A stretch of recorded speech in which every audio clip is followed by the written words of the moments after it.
morning and a beautiful Wednesday to you. Hope you had an amazing day yesterday and compliments of the season. Today, welcome to Atlantic Blowout on Atlantic Television Network. Atlantic Blowout is a syndicated live program of the network featuring chit-chatting and conversation on special interest topics, news, events, and stories through correspondence, reports, and experts' opinions and stakeholders analysis. Today we'll be looking at different stories. As always, we have one from Abia State that pensioners seek payment of arrears in installments.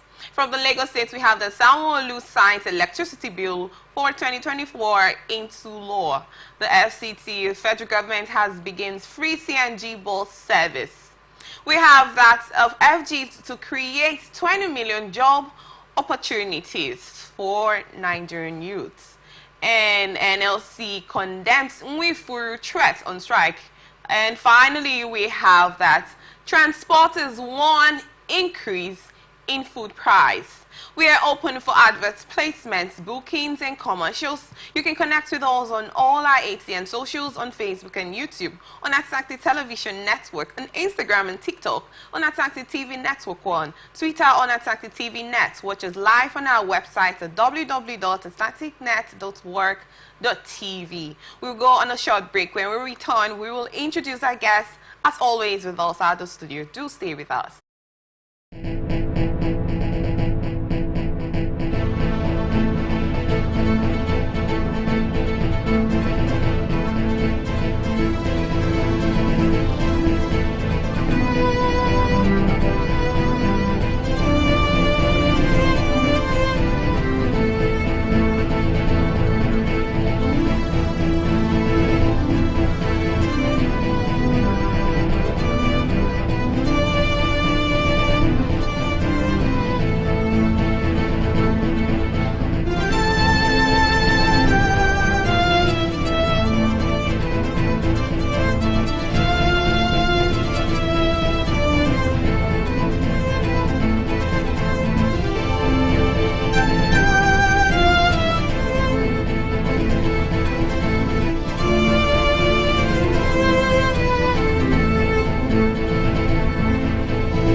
People into the country illegally. That is amazing. Honorable You human trafficker. Honorable they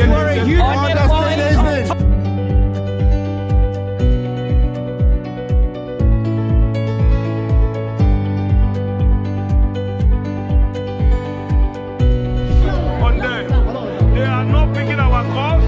They made up their minds. So no agreement with the EU, but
from the line across the ocean to the land beyond the mountains, through the Sahara, we bring on-the-spot news, live analysis, expert discussions on trending stories in politics, business, socio-economy, sports, and documentaries. So catch all the updates on the happenings around the globe. Stay focused on the fact today, only on ATN.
Welcome back and thank you for staying with us. Like I said, we have an amazing honorable with us at the studio.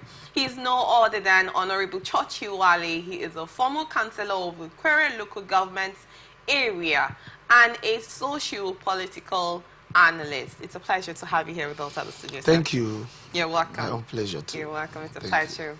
And we will have that concerned Abia pensioners. A pressure group has appealed to the Abia state government to begin paying gratuity arrears in installments.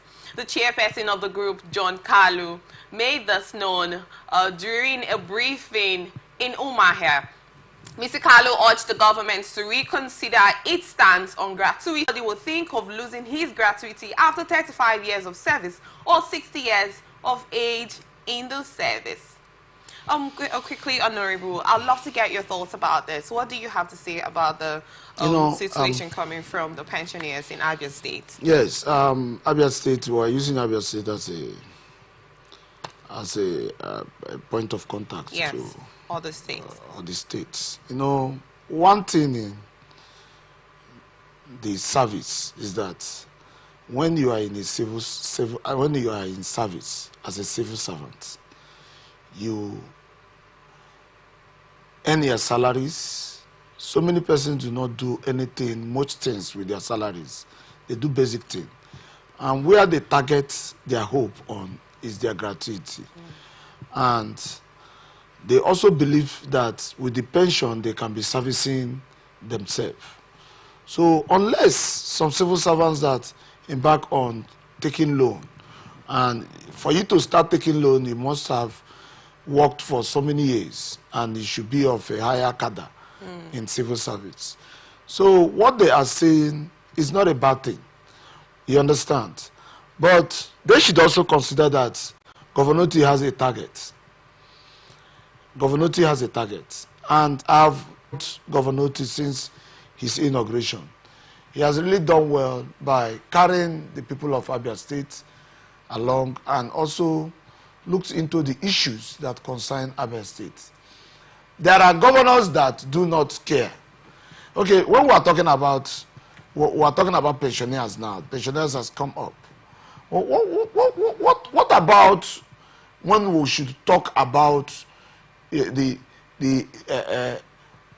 increase of salary? I mean, minimum wage that was raised by the president, 70%.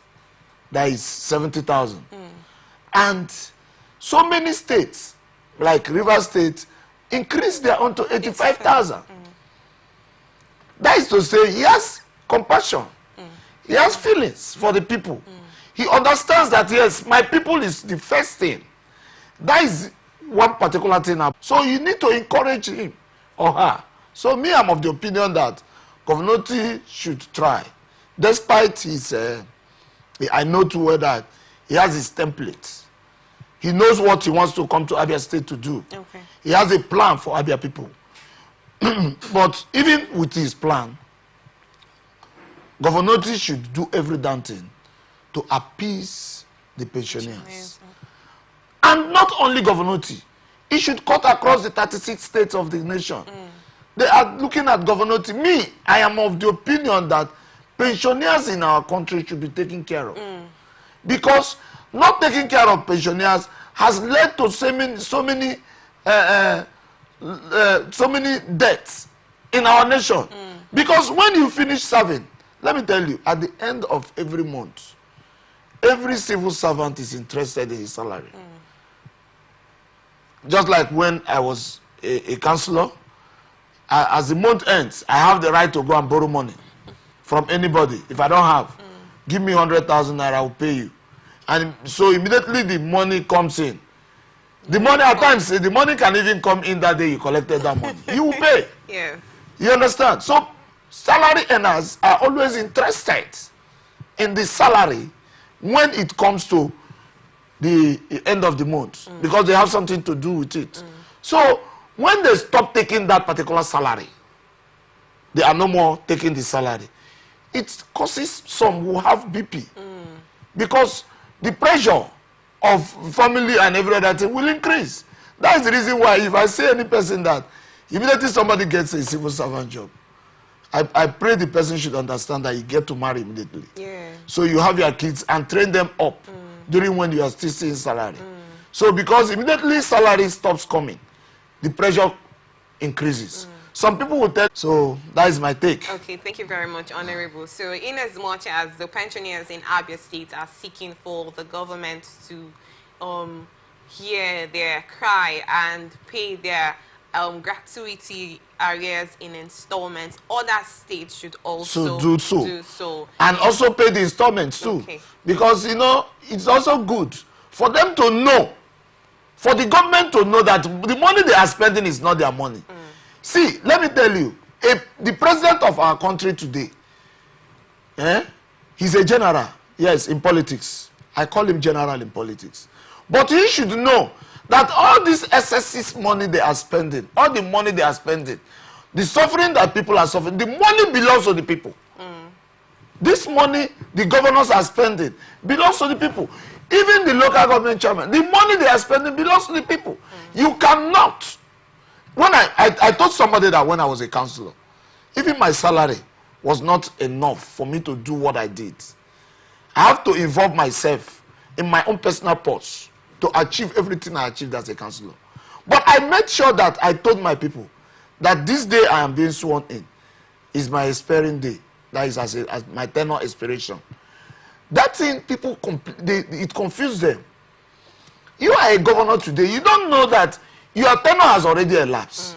Because the more you look, the less you see. The president you are today, your tenure has elapsed. Because the more you look, the less you see. So the money you are spending, that you think that is your money, is the people's money. Yes. You have the...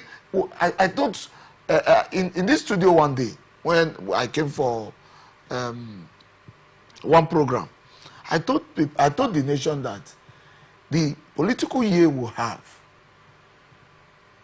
is more than the government year. It is simple. Now, when you are sworn in office, you have close to 6 months to be in court. It's political year, whether you like it or not. Some will take you 1 year to be in court. Now, when you enter government, after 1 year, the half of the next year, you start planning again for the next tenure. You understand? Yeah. And you plan till you finish the year, finish the other with the election. So they should know that the government year, that is the governing year, is elapsing. So they should do what they are supposed to do. They are supposed to do. We are looking at now. The governor of Rivers State is starting his commissioning today. We are looking at his commissionings. We'll look at whether it's 100%. At the end, we'll look at, because some persons played us wayo before. Okay. You understand? Okay. And we saw it. So this time around, we don't want any person to come and play us wayo again. Thank you very much, God bless Honorable. you. Thank you for your analysis on that. We're moving forward. We have that the governor of Lagos State, Babajide Sanwo-Olu, has signed the Lagos Electricity Bill 2024 into law. The law is a comprehensive plan aimed at addressing challenges in the energy sector and is expected by the Foundation for Economic and Industrial Growth in Lagos. The governor signed the bill on Tuesday at the Lagos House, Ikeja. The bill is a major step by the state government to ensure a 24-hour electricity supply to every corner of the state, following the federal government's approval for states to generate and distribute energy in 2023, said the governor's special advisor on media and publicity, Boyega Akosile. This move is expected to reduce the state's dependency on the national grid. Speaking at the signing ceremony, Sanwo-Olu stressed the importance of the bill in transforming Lagos into a global city with a reliable and uninterrupted power supply. The Ministry of Energy and Mineral Resources, in partnership with the Office of Public-Private Partnerships, made the call for the initiative to enhance Lagos power supply through the Clean Lagos electricity market.